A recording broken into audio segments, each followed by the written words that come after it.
अस्सलाम वालेकुम students. Session number 33 में हाज़िर हूँ मैं बीएफडी के साथ।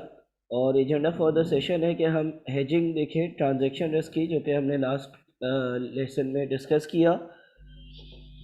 फिर इंटरनल मेथड्स देखें और एक्सटर्नल मेथड्स देखें कि हेजिंग के इंटरनल और एक्सटर्नल मेथड्स क्या हैं। इंटरनल और एक्सटर्नल मेथड्स, चलिए इंटरनल मेथड से स्टार्ट करते हैं। Internal methods are cheaper than external methods and should therefore be considered first. जो आपके हेजिंग के ट्रांजैक्शन रिस्क को हेज करने के जो इंटरनल मेथड्स हैं वो एक्सटर्नल मेथड्स से काफ़ी चीप होते हैं, सस्ते होते हैं, एंड देयरफॉर सबसे पहले हमें इंटरनल मेथड्स यूज़ करने चाहिए।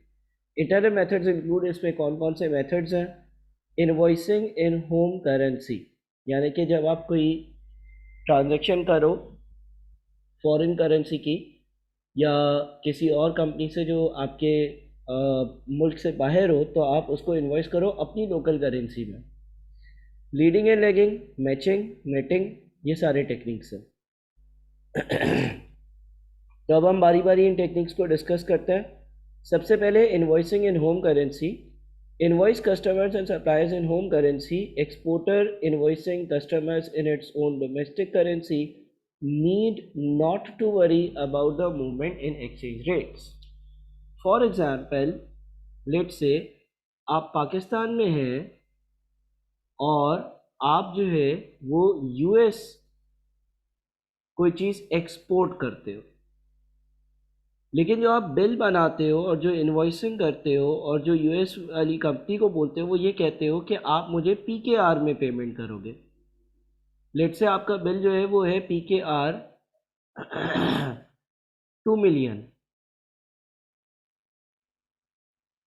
तो इसका मतलब ये हो गया कि अब चाहे यूएस डॉलर्स का रेट इंक्रीज़ हो, डिक्रीज़ हो, फॉरेन करेंसी जितनी भी चेंज हो, आपको कुछ लेना देना नहीं है, क्योंकि आपको तो 2 मिलियन पीकेआर लाजमी रिसीव होंगे,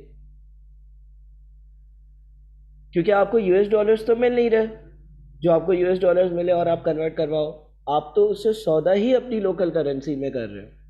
तो सर ऐसा सब करते क्यों नहीं है? क्योंकि हर कोई मानता नहीं है। फॉर एग्ज़ाम्पल, अगर आप यूएसए में किसी कंपनी को एक्सपोर्ट कर रहे हो यहाँ से चीज़ें, तो अमूमन वो ये नहीं मानेगा कि हम पीकेआर या हमारी लोकल करेंसी में ट्रेडिंग करें। Importer arranging with its overseas suppliers to be invoiced in its home currency need not to worry about the movement in exchange rates. Similar सी चीज़ें हैं कि आप यूएई से पाकिस्तान कोई चीज़ मंगवा रहे हो, तो आप अपने सप्लायर को बोल दो कि भाई मैं पीकेआर में ही मेरा बिल बनाना और पीकेआर में ही मैं पेमेंट करूँगा। अब लेट से 1 लाख का बिल है, तो आपने 1 लाख ही पे करना है, चाहे दिरहम और पीके का रेट बढ़ जाए चाहे कम हो जाए, आप पर उसका कोई इम्पैक्ट ही नहीं होगा, क्योंकि आपने दिरहम्स कन्वर्ट ही नहीं करवाने। तो ये कहलाता है invoicing in home currency. Point to note that the exchange rate has not gone away, it may not be possible to convince customers और सप्लायर्स। अच्छा, वो बोलते हैं point to note that the exchange rate has not gone away. देखो, जब आपने ये तय कर लिया ना, मिसाल के तौर पर पहली एग्जाम्पल पर आते हैं, आपने ये तय कर लिया यूएसए वाली कंपनी से कि भाई मुझे 2 मिलियन पीकेआर ही चाहिए और मैं पीकेआर में ही आपकी इनवॉइस बनाऊंगा और आप पीकेआर में ही पेमेंट करोगे, तो आपके पार्ट पे तो कोई फॉरेन करेंसी रिस्क नहीं है। लेकिन जो यूएसए वाली कंपनी है, रिस्क इधर है। रिस्क ख़त्म नहीं होता, बल्कि इफेक्टिवली रिस्क उस पार्टी पर है जिसने फॉरेन करेंसी में पेमेंट करनी है। क्योंकि लेट से ये जो यूएसए वाली कंपनी है, इसके पास तो डॉलर्स होंगे ना, और ये डॉलर्स इसने पीकेआर में कन्वर्ट करने होंगे। अब अगर लेट से पहले $1 200 पीकेआर का था, $1 अगर 200 पीकेआर का था, तो 2 लाख डिवाइडेड बाई 200, यानी कि इसको $1000 की ज़रूरत पड़ती थी, $1000 की ज़रूरत पड़ती थी कन्वर्ट करवाने के लिए। लेकिन अगर लेट से $1 जो है वो लेट से 100 PKR का हो जाए, ठीक है, तो 2 मिलियन डिवाइडेड बाय 100, यानी कि पहले कितना था, 2 मिलियन डिवाइडेड बाय 200, पहले 10,000 की ज़रूरत थी, अब 2 मिलियन डिवाइडेड बाय 100, यानी कि $20,000 की ज़रूरत होगी। तो देखो रिस्क ख़त्म नहीं हुआ, बल्कि रिस्क उस दूसरी पार्टी पर ट्रांसफ़र हो गया, ये हम कह सकते हैं। आपको तो चाहे जो भी एक्सचेंज रेट हो, आपको तो 2 मिलियन रुपए ही मिलेंगे। दूसरा मेथड है leading and lagging. Leading involves accelerated payments to avoid expected adverse exchange rate movements. Leading का मतलब होता है जल्दी पेमेंट कर देना, क्योंकि आपको नज़र आ रहा होता है कि फ्यूचर में एक्सचेंज रेट्स आपकी फेवर में नहीं मूव करेगा और शायद फ्यूचर में आपको ज़्यादा पैसे पे करना पड़े, तो आप लीडिंग करते हो। Example, ABC limited US based company imports from XYZ limited UK based company. ABC has to pay 200,000 pounds to XYZ limited in 1 month's time. Spot rate यानी कि अभी का रेट £2 इज इक्वल टू $1, ठीक है, and expected exchange rate after 1 month £1.6 is equal to $1। ABC एक US based company है और इस US बेस्ड कंपनी ने XYZ लिमिटेड को, जो कि एक UK बेस्ड कंपनी है, पेमेंट करनी है। पेमेंट जो है वो 200,000 पाउंड्स करनी है और 1 महीने बाद करनी है। स्पॉट रेट यानी कि आज का exchange rate £2 is equal to $1 है। अगर ABC आज ही पेमेंट करते तो कितनी पेमेंट जाती, 200,000 डिवाइडेड बाई 2, $1,00,000।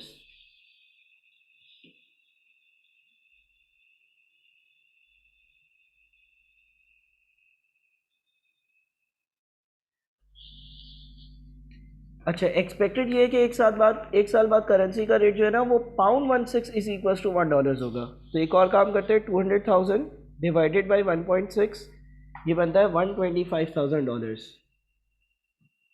After 1 month, $125,000। तो देखिए वैसे तो लिखा हुआ है कि 1 महीने बाद पेमेंट करनी है, लेकिन 1 महीने बाद पेमेंट करूंगा तो मुझे $125,000 पे करने पड़ेंगे। अगर मैं किसी तरह से जिसको पेमेंट करनी है उसको मना लूँ कि आज ही वो अपने पैसे ले ले, तो अगर आज मैं उसको 200,000 पाउंड्स पे करूँगा, यानी कि लीडिंग करूँगा, लीडिंग का मतलब एक्सेलरेटेड पेमेंट, यानी कि जो शेड्यूल है उससे पहले पेमेंट करूँगा, तो मुझे फ़ायदा होगा, मुझे $25,000 कम पे करना पड़ेंगे, ठीक है। फिर आता है मैचिंग। अच्छा सर, लैगिंग क्या है? लैगिंग आपने डिस्कस नहीं किया। देखो जिस तरह से लीडिंग है, लीडिंग का मतलब यह है कि आपको यूँ लग रहा है कि करेंसी जो है वो बाद में पे करने से ज़्यादा पे करनी पड़ेगी, तो आज ही पे कर दो, ये लीडिंग है, यानी कि टाइम से पहले पे करना।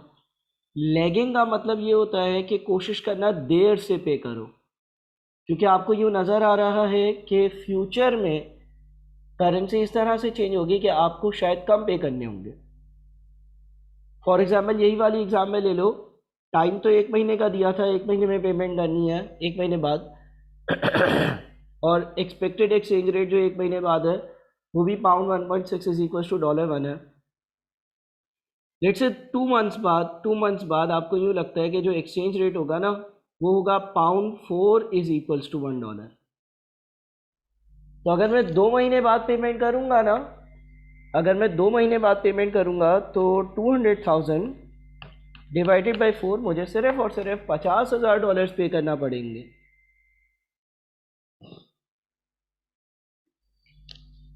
तो यहाँ पर कॉन्सेप्ट आता है लैगिंग का कि अगर आपको लगता है कि फ्यूचर में एक्सचेंज रेट्स ऐसे हो जाएंगे कि जिससे आपकी पेमेंट रिड्यूस हो जाएगी, तो आप थोड़ा सा लैग करो, यानी कि कोशिश करो कि आराम से पेमेंट करो या अपने सप्लायर को आराम से पेमेंट करने के लिए मनाओ।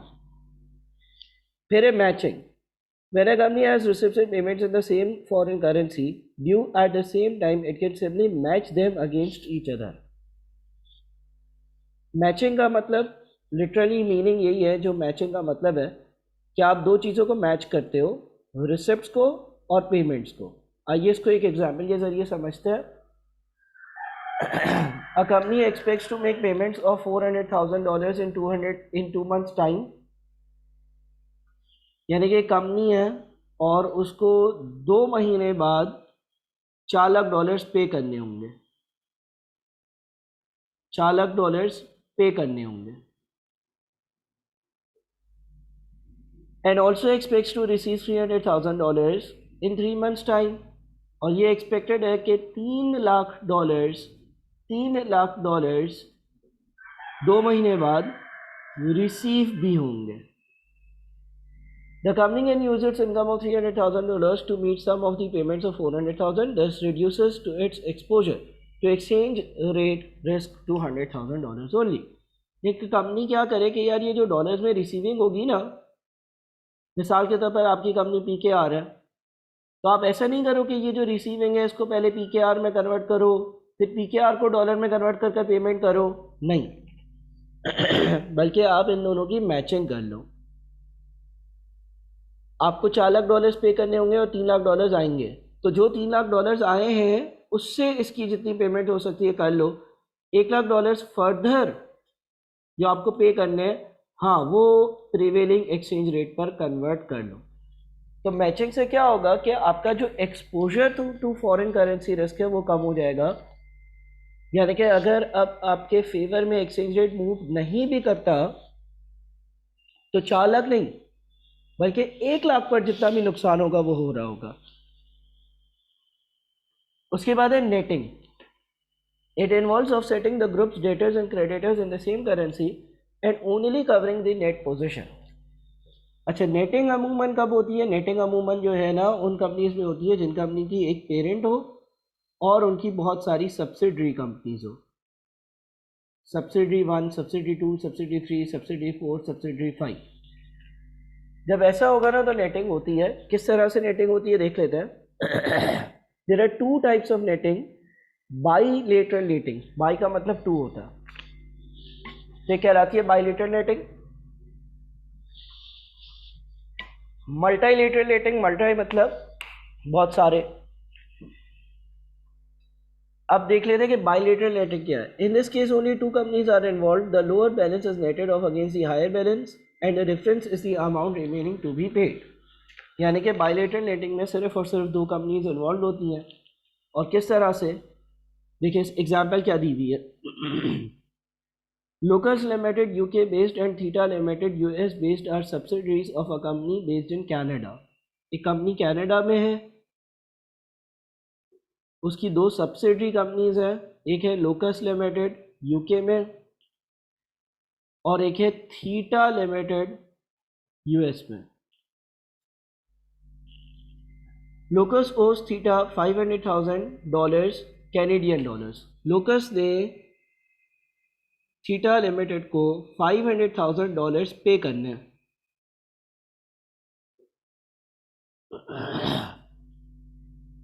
थीटा ओस लोकस $300,000 और थीटा ने लोकस को $300,000 पे करना है.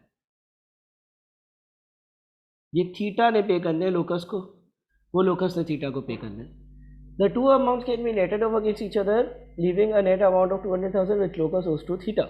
यानी कि मैं ये कह दूं कि यार लोकस तुम थीटा को 5 लाख नहीं देना बल्कि 3 लाख जो थीटा ने तुम्हें देने थे वो तुम्हें ये नहीं देगा, अब तुम इसको सिर्फ 2 लाख रुपए दे देना. अब बात ये आती है, सवाल ये आता है कि फिर सर नेटिंग में और जो अभी आपने मैचिंग पढ़ाया था उसमें क्या फ़र्क है. देखो, नेटिंग जो है ना उसमें और मैचिंग में ये फ़र्क है कि मैचिंग में हम अपने एक एक्सपेंस और रेवेन्यू को आपस में मैच करते हैं. यानी कि अगर मैं मैचिंग पे वापस जाऊं तो लेट्स से आपकी वन टाइम ट्रांजैक्शन थी. आपने कहीं से ये पैसे रिसीव करने थे और कहीं ये पैसे पे करने थे वन टाइम. यानी कि रिसीवेबल या पेएबल क्रिएट नहीं हुआ था, 3 लाख रुपए आने और 4 लाख रुपए जाने, ये एक ट्रांजेक्शन है पेमेंट और रिसिप्ट की। जबकि जब हम नेटिंग की बात करते हैं ना तो हम बैलेंसेस की बात करते हैं। जब हम नेटिंग की बात करते हैं तो हम बैलेंसेस की बात करते हैं। यानी कि बुक्स में 5 लाख रुपए का एक आप कह लो लोकस लिमिटेड की बुक्स में 5 लाख रुपए की एक लायबिलिटी आ रही थी, बैलेंस शीट आइटम, और थीटा लिमिटेड की बुक्स में एक 3 लाख रुपए की लायबिलिटी आ रही थी against again a balance sheet item. उन बैलेंस शीट आइटम्स को कैंसिल किया। सिंगल ट्रांजेक्शन नहीं है, बैलेंस है। अब बैलेंस में मल्टीपल ट्रांजेक्शन्स भी हो सकती हैं जिसके बैलेंसेस को मैंने नेट ऑफ किया।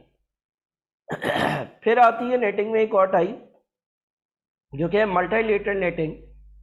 Multilateral netting is a more complex procedure in which debts of more than two group companies are netted off against each other। ये जब हम पास्ट पेपर्स करेंगे तो उसमें डिटेल में भी देखेंगे कि मल्टीलेटरल नेटिंग क्या है।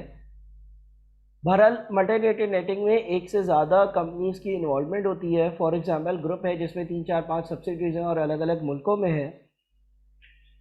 अच्छा, अगर मल्टीलेटरल नेटिंग करते हैं ना तो सबसे पहले आपको जो है वो डिसाइड करनी पड़ती है सेटलमेंट करेंसी, यानी कि कौन सी पर्टिकुलर करेंसी है जिसमें सारी चीज़ें सेटल होंगी। उस पर्टिकुलर करेंसी में आपने सारे अमाउंट्स को कन्वर्ट करना होता है। अब देखिए एक टेबल आ रहा है आपके सामने। पे एक कंपनी है यूएसए की, यूके की और हांगकांग की ग्रुप की कंपनीज है। यूएस की कंपनी ने पे करने हैं 4 पाउंड्स यूके की कंपनी को। इसी तरह से यूके की कंपनी ने $10 पे करने हैं यूएस की कंपनी को। हांगकांग की कंपनी ने पे करने हैं $4, 4 US डॉलर्स यूएस की कंपनी को। इसी तरह से अगर अच्छा हांगकांग की कंपनी ने 3 पाउंड्स पे करने हैं यूके की कंपनी को। और ये टेबल पूरा बना हुआ है कि भाई किस कंपनी ने कितने पैसे रिसीव करने हैं और किस कंपनी ने कितने पैसे जो है वो पे करना है। ठीक है, अब इस टेबल से होगा क्या, पहले तो मैं इन सारी चीज़ों को जो है वो अपनी सेटलमेंट करेंसी में कन्वर्ट करूँगा। सेटलमेंट करेंसी यहाँ पे यूएस डॉलर्स है और हमें एक्सचेंज रेट भी दिया हुआ है कि $1 जो है वो 0.8 पाउंड्स के और $1 जो है वो 5 हांगकांग पाउंड्स के बराबर है। तो मैं क्या करूँगा सारी चीज़ों को यूएस डॉलर्स में कन्वर्ट करूँगा। ये तो यूएस डॉलर्स में, ये भी यूएस डॉलर्स में। अच्छा, ये जो यूएस की कंपनी ने पे करने हैं 4 पाउंड यूके की कंपनी को, इसको अगर मैं कन्वर्ट करूं डॉलर्स में तो 4 डिवाइडेड बाई 0.8 $5 बनेंगे। ठीक है, $5 बनेंगे। इसी तरह से ये जो हांगकांग की कंपनी ने 3 पाउंड्स पे करने हैं यूके की कंपनी को, इसको अगर मैं 3 × 0.8 करूं तो 2.4 सॉरी डिवाइड करेंगे ना 3 डिवाइडेड बाई 0.8 तो $3.75 बनता है।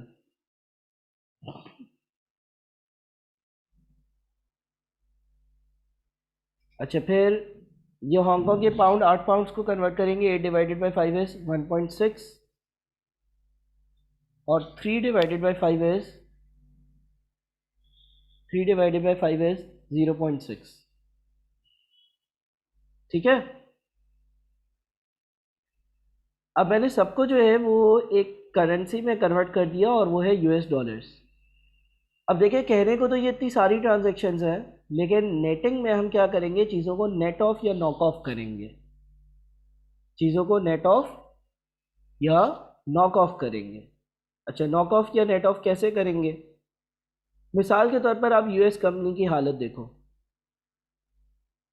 यूएसए की जो कंपनी है ना जो यूएसए की कंपनी है उसने $5 पे करने किसको? यूके की कंपनी को। और $1.6 पे करने हैं किसको? हांगकांग की कंपनी को। ठीक है, अच्छा क्या इसने किसी से पैसे रिसीव करना है? हाँ, इसने यूके की कंपनी से $10 रिसीव करना है। ठीक है, और इसने हांगकांग की कंपनी से $4 रिसीव करना है। तो अगर मैं यूएस की कंपनी की नेट पोजीशन देख लूं, देखो यूएस की कंपनी और यूके की कंपनी का क्या ताल्लुक है। यूएस ने $5 यूके की कंपनी को पे करना और यूएस ने $10 यूके की कंपनी से रिसीव करना। तो इन दोनों को अगर नेट ऑफ करता हूं तो इसका मतलब ये हो गया कि यूएस की कंपनी ने रिसीव करने हैं यूके से $5। और इसी तरह से हांगकांग के साथ देखूं तो यूएस की कंपनी ने हांगकांग को 1.6 पे करने और यूएस की कंपनी ने $4 हांगकांग की कंपनी से रिसीव करना है। तो 4 माइनस 1.6 यानी कि नेट ये हो गया कि हांगकांग की कंपनी से $1.4 रिसीव करना है। ठीक है भाई, ये हमने 4 चीजें देख ली। अच्छा, फिर यूके की कंपनी की बात करते हैं। यूके की जो कंपनी है इस यूके की कंपनी ने $10 पे करने थे यूएस कंपनी को और $5 रिसीव भी करने थे, तो उसको मैंने नेट लिख दिया कि भाई यूएस की कंपनी ने $5 रिसीव करने हैं। और क्या था, यूके की कंपनी ने 0.6 पे करने हैं किसको, यूके की कंपनी ने 0.6 पे करने हैं हांगकांग को और यूके की कंपनी ने 3.75 रिसीव भी करने हैं किससे, हांगकांग से। तो 3.75 माइनस 0.6 ये बन जाता है 3.15, यानी कि यूके की कंपनी ने रिसीव करने हैं हांगकांग से $3.15। ठीक है, और क्या होना है, अब हांगकांग की बात करते हैं। हांगकांग ने क्या करना है, हांगकांग ने $4 पे करने थे यूएस की कंपनी को, वो हमने ऊपर नेट ऑफ कर लिया। हांगकांग की कंपनी ने 3.75 डॉलर जो है वो यूके की कंपनी को पे करने थे, वो भी हमने ऊपर नेट ऑफ कर लिया। हांगकांग की कंपनी ने जो रिसीव करने थे उसको भी नेट ऑफ कर लिया। अब यहाँ पर हम करेंगे ये कि जो हमारी कंपनीज हैं वो आपस में जो है ना, देखो यूएस की कंपनी ने 2 जगह से पैसे रिसीव करने हैं और यूके की कंपनी ने 3.75 रिसीव करने हैं, सॉरी 3.15 रिसीव करने हैं हांगकांग से। तो हम फर्दर इन ट्रांजैक्शंस को कैसे रिड्यूस कर सकते हैं, हम फर्दर इन ट्रांजैक्शंस को यूँ रिड्यूस कर सकते हैं कि जो हांगकांग की कंपनी है, जो हांगकांग की कंपनी है वो क्या करे कि वो यूके को 3.15 पे ना करे, बल्कि वो हांगकांग की कंपनी जो है डायरेक्टली यूएसए को 3.15 पे कर दे। ठीक है, तो इससे क्या होगा कि यूके के साथ कोई ट्रांजैक्शन नहीं होगी और यहाँ पर फिर भी एक रिसीवेबल आ रहा होगा यूके की तरफ से और वो होगा 5 माइनस 3.15 यानी कि 1.85 का।